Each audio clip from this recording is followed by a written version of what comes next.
ओम नमः शिवाय। शिवजी सदा सहाय। ओम नमः शिवाय। गुरुजी सदा सहाय। ओम नमः शिवाय। शिवजी सदा सहाय। ओम नमः शिवाय। गुरुजी सदा सहाय। ओम नमः शिवाय। शिवजी सदा सहाय। ओम नमः शिवाय। गुरुजी सदा सहाय। ओम नमः शिवाय। शिवजी सदा सहाय। ओम नमः शिवाय। गुरुजी सदा सहाय। ओम नमः शिवाय। शिवजी सदा सहाय। ओम नमः शिवाय। गुरुजी सदा सहाय। ओम नमः शिवाय। शिवजी सदा सहाय। ओम नमः शिवाय। गुरुजी सदा सहाय। गुरुजी के चरणों में अपना माथा रख के बार बार प्रणाम करती हूँ। कोटि कोटि प्रणाम करती हूँ। अपने नाक पर करके प्रणाम करती हूँ। हे गुरुदेव, आपने मेरा हाथ पकड़ा, मुझ पर कृपा दृष्टि डाली और मुझे हेल्थ, वेल्थ, रिलेशनशिप सब कुछ बख्शा। मेरे जीवन से नेगेटिविटी को दूर किया, मेरे जीवन से अंधकार दूर कर प्रकाश लेकर के आए। मुझे सब अच्छा जीवन, नया जीवन ब्लेस किया। जो मेरे जीवन में नहीं लिखा था वह भी आपने दिया। मेरे पति को हेल्थ, वेल्थ और न्यू लाइफ ब्लेस की। मेरे बच्चे को अच्छी शिक्षा, पढ़ाई लिखाई, health, wealth, new life bless की। मेरी बेटी पर अपनी कृपा दृष्टि बरसाई और उसे भी आपने ब्लेस कर दिया। अनंतम अनंतम शुक्राना गुरु पापा। हर पल हम मेरे परिवार के अंग संग रहने के लिए, हर पल हमारी रक्षा करने के लिए, हर पल अपना आशीर्वाद देने के लिए अनंतम अनंतम शुक्राना गुरु पापा। अनंतम अनंतम शुक्राना। जय गुरु जी, जय गुरु जी, जय गुरु जी। हर सांस से शुक्राना, हर पल शुक्राना। अनंतम अनंतम शुक्राना गुरु पापा। अनंतम अनंतम शुक्राना। और इसी के साथ में श्री शिव महापुराण द्वितीय रुद्र संहिता के द्वितीय सती खंड से 21वें अध्याय का पठन आरंभ कर रही हूँ। अथैक विंशो अध्याय। विषय है कैलाश पर्वत पर भगवान शिव एवं सती की मधुर लीलाएं। नारद जी बोले, हे तात, हे अनग, आप सर्वज्ञ की बात ठीक है। आपके द्वारा मैंने शिव के अत्यंत अद्भुत एवं कल्याणकारी चरित्र को सुना। समस्त मोहों को दूर करने वाले परम ज्ञान संपन्न मंगलायन तथा उत्तम विवाह कर्म का वर्णन भी अच्छी प्रकार से सुना। हे महाप्राज्ञ, फिर भी शिवजी एवं सती के अत्यंत मनोहर एवं उत्तर चरित्र को सुनने की प्रबल इच्छा है, अतः आप मुझ पर दया करके पुनः उसका वर्णन कीजिए। ब्रह्मा जी बोले, हे मुने, आपकी इच्छा परम दयावान शिवजी की लीला सुनने में लगी हुई है, यह तो परम सौभाग्य की बात है। हे सौम्य, जो आपने मुझे शिवजी की लीला का वर्णन करने के लिए बार बार प्रेरित किया है। हे नारद, शिवजी ने दक्ष प्रजापति की कन्या एवं जगत जननी देवी सती के साथ विवाह कर उन्हें अपने स्थान पर ले जाकर जो कुछ भी किया उसे अब सुने। हे देवर्षि, दक्ष से विदा होने के बाद महादेव जी गणों सहित अपने आनंददायक स्थान पर जाकर बड़ी प्रसन्नता के साथ अपने परमप्रिय वाहन नंदीश्वर से उतरे।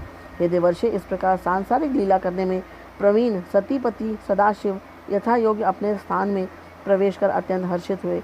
इन महादेव जी ने सती को प्राप्त कर लेने के उपरांत अपने नंदी आदि समस्त गणों को पर्वत की कंदरा से बाहर भेज दिया। विदा करते हुए उन नंदीश्वर आदि समस्त गणों से करुणा सागर शिव जी लौकिक रीति का अनुसरण करते हुए मधुर वचनों से कहने लगे। महेश बोले, हे गणों, जिस समय मैं आप लोगों का स्मरण करूं, तब आप लोग मेरे स्मरण का आदर करते हुए शीघ्र मेरे पास चले आइए। शिवजी के ऐसा कहने पर महावेगवान महावीर नंदी आदि वे सभी गण अपने अपने स्थान को चले गए। उन गणों के चले जाने के अनंतर परम कौतुकी शिवजी बड़ी प्रसन्नता पूर्वक एकांत में सती के साथ विहार करने लगे। शिवजी कभी वनों से तोड़कर लाए हुए पुष्पों की मनोहर माला बनाकर सती के हार स्थान अर्थात हृदय को पहनाते थे। कभी कभी जब देवी सती अपना मुख दर्पण में देख रही होती थी, उस समय शिवजी भी सती के पीछे जाकर अपना मुख देखने लगते थे। वे कभी सती के कुंडलों को बार बार पकड़कर हिलाने लगते थे, उन्हें सती के कानों में पहनाते और फिर निकालने लगते थे। कभी भी भगवान शंकर स्वभावतः लाल वर्ण वाले सती के चरणों को दीप्यमान लालाक्षर से रंग कर अत्यधिक रागयुक्त कर देते थे। सती का मुखावलोकन करने के उद्देश्य से जो बात दूसरों के समक्ष भी कही जा सकती थी, उसे सती के कानों में कहते थे। वे कभी घर से दूर नहीं जाते थे, यदि दूर जाते भी थे तो शीघ्रता से वापस आ जाते थे और किसी बात को सोचती हुई सती के नेत्रों को पीछे से आकर अपने हाथों से बंद कर लेते थे। कभी वे अपनी माया से छिपकर वहीं जाकर सती का आलिंगन करते तो वे भयभीत होकर अत्यंत चकित होते हुए व्याकुल हो जाती थी। वे कभी सुवर्ण कमल की कली के समान उनके वक्षस्थल पर कस्तूरी से भ्रमर के आकार की चित्रकारी करते थे और कभी उनका हार उतार लेते थे और फिर उसे वहीं स्थापित कर देते थे। कभी सती के अंग से बाजूबंद कंकड़ तथा अंगूठी बार बार निकालकर उसे पुनः उसी स्थान पर पहना दिया करते थे। यह तुम्हारे ही समान स्वरूप वाली तुम्हारी कालिका नाम की सखी आ रही है।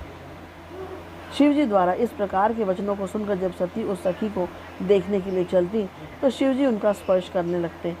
कभी प्रमथाधिपति शिव काम के उन्माद से व्यग्र होकर अपनी प्रिया के साथ काम केली परिहास करने लगते थे। कभी शंकर जी कमल पुष्पों तथा अन्य मनोहर पुष्पों को लाकर बड़े प्रेम से उनका आभूषण बनाकर सती के अंगों में पहनाते थे। इस प्रकार भक्तवत्सल महेश्वर समस्त रमणीय वन कुंजों में सती के साथ विहार करने लगे। देवी सती के बिना शिवजी कहीं भी नहीं जाते थे, न बैठते थे और न ही किसी प्रकार की चेष्टा ही करते थे। सती के बिना उन्हें क्षण मात्र भी चैन नहीं पड़ता था। इस प्रकार कैलाश पर्वत के प्रत्येक वन कुंज में बहुत समय तक विहार करने के पश्चात वे पुनः हिमालय के शिखर पर गए और उन्होंने अपनी इच्छा से कामदेव का स्मरण किया। जिस समय काम उनके आश्रम में प्रविष्ट हुआ, उसके साथ ही वसंत ने भी शिवजी के अभिप्राय को जानकर अपना प्रभाव प्रकट किया। उस पर्वत के सभी वृक्ष एवं लताएं पुष्प से आच्छादित हो उठी और जल खिले कमलों से तथा कमल भ्रमरों से युक्त हो गए। उस समय उत्तम ऋतु वसंत के प्रविष्ट होते ही सुगंधित पुष्पों की गंध से समन्वित आनंददायक तथा सुगंधित से युक्त मलय पवन बहने लगा।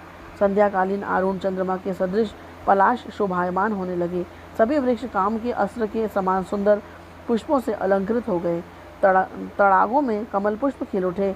अनुकूल वायु संसार के मनुष्यों को मोहित करने हेतु उद्यत दिखाई पड़ने लगी।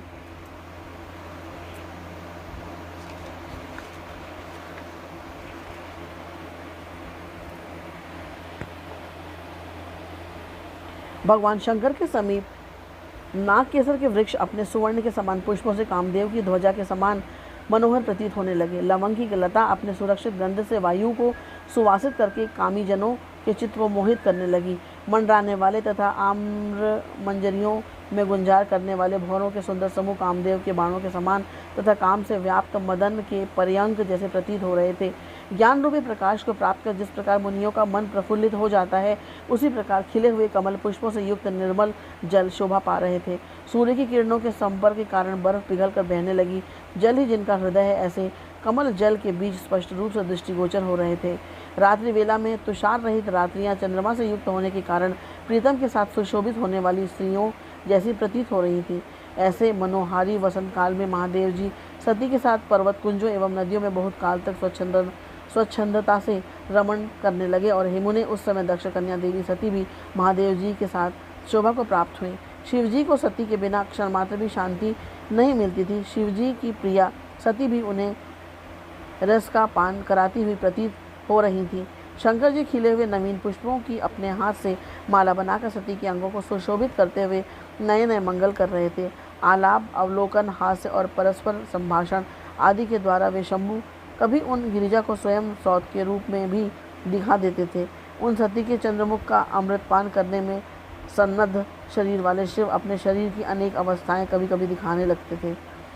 वे शिव जी सती के मुख कमल की सुगंधी, उनकी मनोहारी सुंदरता तथा प्रीतिपूर्ण चेष्टाओं में इस प्रकार बन गए थे जैसे कोई बंधा हुआ हाथी किसी भी प्रकार की चेष्टा करने में अपने को असमर्थ पाता है।